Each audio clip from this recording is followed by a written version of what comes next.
The year is 600 BC. The location is Babylon. The capital of the Neo-Babylonian Empire is the undisputed, glittering center of the known world. King Nebuchadnezzar II has poured the wealth of a conquered Middle East into this single metropolis. When most people imagine Babylon, they picture the towering ziggurat of Marduk, the blindingly bright blue-glazed bricks of the Ishtar Gate, and the endless lines of tribute flowing into the royal palaces. But you are not a laborer hauling boiling pitch, and you are not a foreign captive. You are an awilum, a free, high-ranking nobleman. You belong to the absolute upper echelon of Babylonian society, a master of vast agricultural estates, lucrative trade caravans, and temple politics. Using advanced AI trained on tens of thousands of translated cuneiform tablets, the detailed archaeological floor plans excavated from the Merkes district, and the incredibly precise economic ledgers of the era, we have meticulously reconstructed the daily reality of a Babylonian oligarch. We are going to step behind the heavy wooden doors of the ancient aristocracy. Imagine commanding a fortune built entirely on silver dust, sealing contracts that dictate the fate of thousands, and escaping the crushing desert heat in a fortress of perfectly engineered shade. Experience the pinnacle of ancient Mesopotamian luxury from the inside out. The day begins at 4 a.m. You do not wake up inside a stuffy bedroom. In the brutal, relentless heat of the Mesopotamian summer, the interior of any house acts like a slow oven. Instead, you wake up on the flat, expansive roof of your sprawling estate. The night air sweeping off the Euphrates River is cool and deeply refreshing. You lie on a finely woven mattress of palm fronds and imported linen, staring up at the incredibly bright, unpolluted stars. You walk down a steep flight of mud brick stairs into your private central courtyard. The architecture of an elite Babylonian house is an absolute masterpiece of environmental engineering. From the street, your mansion is a massive, blank, windowless wall of baked bricks standing 20 feet high. It is designed to completely block out the dust, the noise, and the searing glare of the sun. But inside, it is a sprawling sanctuary. Your estate features over 24 rooms organized around a massive open-air central courtyard. The walls are up to 6 feet thick, providing immense thermal mass that absorbs the heat during the day and keeps the interior rooms surprisingly cool. In the center of the courtyard is your ultimate luxury, a private, deep-water well lined with fired brick. You do not have to send slaves to fight the crowds at the muddy riverbanks. You possess pure, clean water directly inside your own home. A team of specialized servants attends to your morning grooming. Hygiene and presentation are absolute markers of your elite status. You are bathed with water, scented with imported cedar oil. A barber approaches with a sharp bronze blade. He meticulously trims and hot irons your beard. In Babylonian high society, a long, elaborately curled and heavily oiled beard is the ultimate symbol of masculine power and nobility. You are dressed in a long, flowing tunic of the finest, most expensive dyed wool, fringed heavily at the bottom. But your most important possession is not your clothing. It is the object you tie around your wrist with a leather cord. It is your cylinder seal. This small, flawless cylinder of brilliant blue lapis lazuli, imported all the way from the deep mines of Afghanistan, is intricately carved with microscopic images of the gods and your own name. In a society that relies entirely on complex legal contracts, this stone is your signature, your credit card, and your absolute legal authority. Without it, you are a nobody. With it, you command the wealth of empires. By 7 a.m., the sun clears the massive defensive walls of the city, and the business of your empire begins. You do not go to a public market. The market comes to you. You sit in the deep shade of a courtyard portico, acting as the CEO of a massive agricultural monopoly. Sitting cross-legged on the paved brick floor before you is your chief scribe. Babylonians document absolutely everything. The scribe holds a lump of refined wet clay and a stylus made from a sharpened reed. An estate manager gives his report. He manages your vast, sprawling date palm orchards located miles outside the city walls. Dates are the primary cash crop of Mesopotamia, used for food, sweetener, and highly potent wine. You negotiate the sale of 10,000 bushels of dates to a merchant heading to Elam. There are no minted coins in 600 BC. Instead, you deal in raw silver. A merchant places a leather pouch of silver fragments, rings, and dust onto a highly calibrated bronze balance scale. You weigh it against standard stone weights carved into the shape of sleeping ducks. Once the exact weight in shekels and minas is verified, the scribe rapidly presses wedge-shaped cuneiform marks into the wet clay tablet, recording the debt, the interest rate, and the exact date of repayment. You take your lapis lazuli cylinder seal and roll it firmly across the bottom of the wet clay. The carved stone leaves a perfect, raised, three-dimensional impression of your legal mark. To ensure the contract cannot be tampered with, the scribe wraps the entire tablet in a thin, secondary layer of wet clay, a clay envelope, and writes the contract a second time on the outside. If a dispute arises months later, a judge will crack open the outer envelope to read the pristine, untouched original document inside. It is a foolproof, unhackable financial system made entirely of mud. By 10 a.m., it is time to leave the sanctuary of your estate. You are summoned to the Esagila, the massive temple complex of Marduk in the center of the city.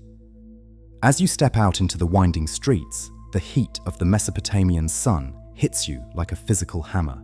It is easily over 100 degrees, but you do not sweat in the sun. A servant walks directly behind you, holding a large, fringed parasol over your head, ensuring that the sun never touches your oiled skin. Other servants walk ahead, clearing a path through the incredibly crowded, noisy streets. You approach the processional way. The sheer scale of the city's public architecture is designed to make even a wealthy nobleman feel infinitesimally small.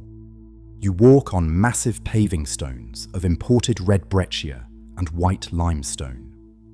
Towering on either side of you are 60-foot-high defensive walls entirely covered in brilliant, shining blue-glazed bricks, featuring hundreds of raised reliefs of striding golden lions, wild bulls, and mythical dragons. It is a blinding, awe-inspiring display of the king's absolute wealth. You enter the administrative outer courtyards of the temple. The temples in Babylon are not just places of worship, they are the largest landowners, banks, and grain distributors in the entire empire. You are here to negotiate a massive lease of temple-owned agricultural land. You meet with the Shatamu, the chief administrator of the temple, a man of immense political power. You speak in polite, highly formalized Akkadian, finalizing a deal that will double the size of your barley harvests for the next 3 years. Your wealth is inextricably tied to the bureaucratic machine of the gods. By 2 p.m., the heat of the day reaches its absolute suffocating zenith. The entire city essentially shuts down. The merchants pack away their stalls, and the laborers seek the shadows of the date palms. You return to your estate to rest in the deepest, coolest interior rooms of your mansion. By 5 p.m., the heat begins to break, and the true luxury of your social class is put on display. It is time for the evening banquet. You host the dinner in your grand reception room.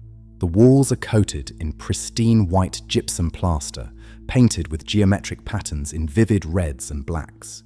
You do not sit on the floor like the commoners. You sit on magnificent wooden chairs imported from the Levant, featuring legs carved into the shapes of lion paws and cast in bronze. The food served to the Babylonian elite is incredibly rich and intensely flavored. Slaves bring in massive silver platters of roasted mutton and gazelle meat, heavily seasoned with coriander, cumin, and garlic. There are bowls of imported pistachios, pomegranates, and flatbreads dripping with thick, sweet date syrup. But the absolute centerpiece of the Babylonian feast is the beer. Babylonian beer is nothing like the clear, carbonated drinks of the modern world. It is a thick, highly nutritious, cloudy brew made from barley and dates. In the center of the room sits a massive, beautifully painted ceramic vat filled to the brim with premium beer, but you do not pour it into individual cups. The brew is thick with floating grain chaff and yeast. Instead, you and your elite guests use incredibly long, specialized drinking straws. Your straw is made of pure gold, tipped with a perforated bronze filter at the bottom to strain out the chaff. Several noblemen sit around the central vat, all drinking together through their golden straws in a highly formalized communal ritual. It is a sign of absolute trust, fraternity, and shared wealth. You listen to a musician playing a magnificent wooden lyre adorned with lapis lazuli and a golden bull's head, the music echoing off the high mud brick ceilings. By 9 p.m., the banquet concludes, but your day is not over. In Babylon, no major business decision is made without consulting the heavens. You walk to a secluded courtyard to meet with a baru, a highly paid, highly educated divination priest. You are planning to send a massively expensive caravan of silver and textiles across the treacherous Zagros Mountains to the Persian plateaus next month, and you need to know if the gods favor the investment. The Babylonians do not view the future as a mystery. They view it as a complex code written by the gods into the fabric of nature. The priest leads a flawless, unblemished sheep into the courtyard. The animal is sacrificed, and the priest meticulously extracts the liver. He studies the complex lobes, veins, and markings on the liver with the intense, calculating eye of a surgeon. The liver is considered the seat of the soul, a mirror reflecting the intentions of the god Shamash. The priest consults massive clay reference manuals in his mind, correlating the exact shape of a vein to thousands of past omens. Finally, he looks up and nods. The omens are highly favorable. The caravan will depart. You pay the priest a heavy ring of silver for his expertise. The psychological relief is immense. You have secured the favor of the administration, you have enjoyed the wealth of the land, and you have aligned your investments with the will of the gods. By 11 p.m., the city falls into a deep, profound silence. You climb the stairs back to your rooftop terrace. The oil lamps in the courtyards below are extinguished. You look up at the brilliantly clear Mesopotamian sky. High above the city, standing on the very top tier of the towering 300-foot ziggurat, the astronomer priests are awake. They are staring at the exact same stars, using complex, incredibly sophisticated mathematics to track the movements of Jupiter and Venus across the constellations. They are recording data that will lay the absolute foundation for modern astronomy. You lie down on your linen mattress, listening to the faint, distant rustle of the date palms in the wind. The massive mud brick walls of your estate shield you from the harshness of the world. You are a master of Babylon, living at the absolute pinnacle of human achievement, surrounded by a civilization that measures the very universe in clay and silver. That was 24 hours in the life of the Babylonian elite. It was a world of staggering inequality, but also of incredible, unrivaled sophistication. They did not build their private homes out of eternal marble. They built them out of the earth itself, knowing the river would eventually reclaim them. The great estates of Babylon eventually crumbled back into the desert, their cedar roofs collapsing and their golden straws lost to history. But the relentless, meticulous administrative system they perfected, the contracts, the mathematics, the tracking of time and commerce, survived the fall of their walls. Every time you sign a complex legal contract or calculate a return on an investment, you are echoing the quiet, incredibly powerful daily life of the ancient Babylonian elite. This video is brought to you by the Paladin Learn History app. Scan the QR code to learn more history.